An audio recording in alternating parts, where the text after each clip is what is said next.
So we got Chris Cuomo here.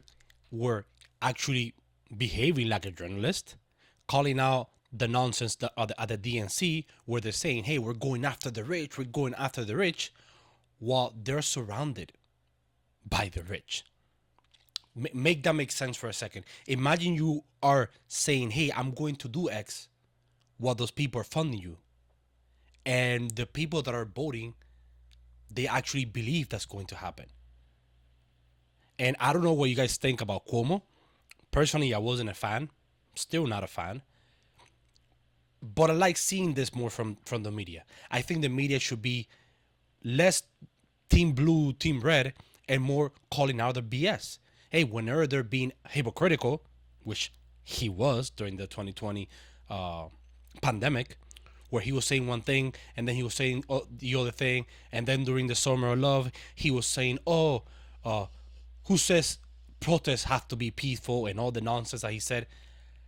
Personally, I like this change that he's making, and I wonder, is this was everything that he was doing fake, or was he so involved into the machine that now when he actually left it, and his salary, of course, because that's a big issue, his salary is no longer dependent on just agreeing with everything the corporate media says, and now he's actually being a journalist and calling out the BS that they're saying.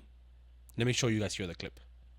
A big theme here at the DNC is that they're going to go after corporate gouging, and they're going to go after corporations, whether it's in taxes, largesse, loopholes. The RNC, we heard the same thing. They're going after the elites, the two sets of rules. Let me reveal a reality to you that has to be spoken to here, okay? These are the soldiers. These are the men and the women that go back to their constituencies and their communities, and they fight. They take time from their jobs. They take time from their families. Republicans and Democrats alike, that's what they do. They need to charge these people up. They need to be able to get them on board. But there's another reality that is literally looking down on them. Greg, look at the ring of sweets, okay? This is not unique to Democrats. There is a game of money. When people talk about uniparty, we are strangled by the money reality in our politics. Those suites start at 500 grand. You think there's like a teacher group up in there? You think it's like the Cub Scouts of Columbia County, South Carolina, that's up in those boxes? Some of them are lobbies and good things. The media boxes, you think they're free? Why do you think I'm on the floor? News Nation is not a broke company. Nexstar is a massive organization. We are corporate media. We don't have one of those boxes because that's the game. You pay to play. Those boxes are filled with the same people that they say they're going to regulate.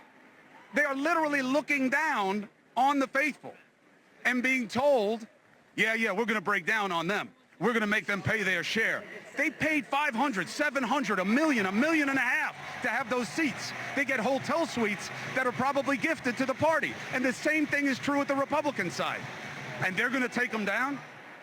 They're going to change how it is. They are looking down from on high at the people who make the difference in their communities. And that is the reality of politics. And I had my producer walk around and show you those suites. Now, they're not all the same. They're not all the same. But the reality is, in 2000, they spent $300 million on presidential campaigns.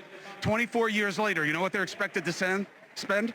$10 billion. Do you know how much money Harris has raised in the last couple of weeks? Hundreds of millions. And that's success. A lot of it's small donor, a lot of it isn't. The most dangerous money in politics is now legal money because of Citizens United. You've got to know this. The idea that they can fight against it is almost laughable. It's almost laughable. So look and listen when you are told these things. Because I don't care what they promise you. Not here tonight, not at the RNC, not that Trump knows them, not that they don't own them. He did one of the biggest fundraisers I've ever heard of in my life out where I live. Millions of dollars a plate. That's the reality of politics. So after what we just saw, I mean, I'm honestly impressed. I am definitely a fan of seeing that change in media. And instead of being team blue, team red, and whatever team blue says, I'm just going to support it. Even though anyone that has seen the media, they could definitely tell the bias. I mean, we all know all along for a long time that the Fox was on the right, but most of the media is on the left. And if most of the media is just on board with the Democrats, that is a big issue because you're going to manipulate the people that are expecting for you to provide educated information so they can vote. And it's not a good recipe long term. It's definitely not a good recipe. But I am glad to see this. Definitely, this is a big concern or things that I mentioned on previous videos about the money and corporate, the lobbying, all the spending. I think there's no company that should be able to donate one single dollar to presidential elections because, of course, they're gonna have a lot more money. They're gonna have a bigger power, and if voting is the only moment where the poor is equal to the rich, that's just nonsense. That's just nonsense if you got corporations that can donate billions or I mean together they donate billions of dollars for campaigns. Like campaigns, for example, I have a stat here that the campaign for 2020 it reached 10.9 billion dollars. That's insane. It says here that more or less the Democrats spent around 7.5 billion and Republicans around 3. Jesus, wow, that's a huge difference. But so yeah, that is a big issue because we're gonna be influenced by the people who already won, to the people that who already made it. And I am not against people who actually are successful and they made money, not at all. I am for anyone that worked hard and they made the decisions, but I am also not for now that you made it. Now you have a different worldview, and now you're gonna pay politicians that way you maintain that power. No, no, I am not for that. I am for having opportunities for everyone. But that's it. It was a short video. I will leave it at that.